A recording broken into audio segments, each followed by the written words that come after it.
na andito na nga po ang bagong starting 5 ng Lakers ngayong season.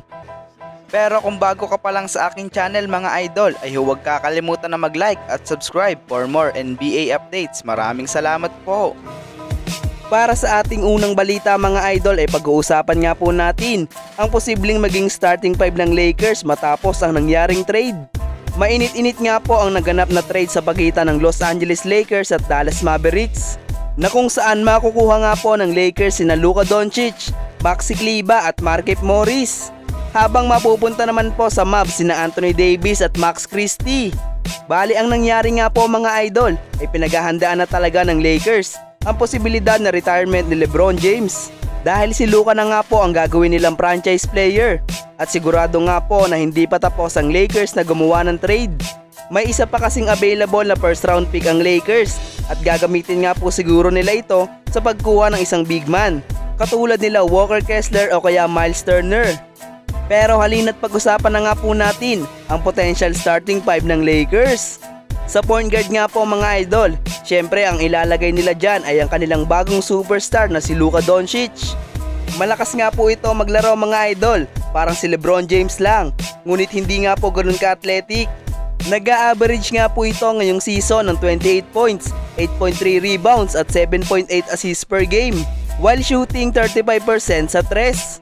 Hindi pa nga po ito makakapaglaro sa Lakers dahil nagpapagaling pa nga po ito sa kanyang injury. Expected nga po na bago ang All-Star break ay gaganapin na ang debut game ni Luka.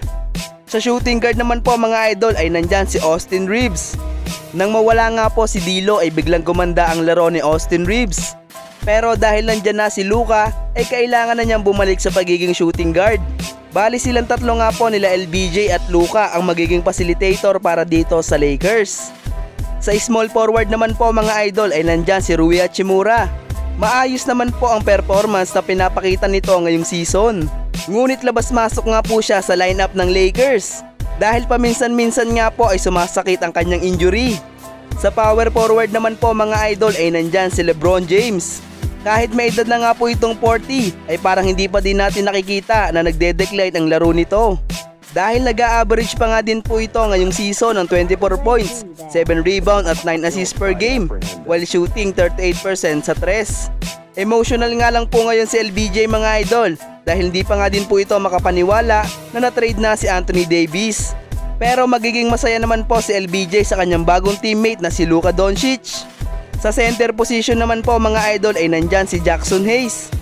Si Jackson Hayes nga po ang backup big man ni Anthony Davis para dito sa Lakers. Kaya naman ngayong wala na si AD ay siya na nga po ang papalit sa posisyon na iniwan nito. Aasahan ko nga po mga idol na tataas ang magiging produksyon nito sa Lakers, dahil siya nga po ang makikinabang sa mga alley-oop plays na gagawin ni LeBron at Luka. Kung kayo ang tatanungin mga idol, sinong gusto nyo maging starting 5 para dito sa Lakers?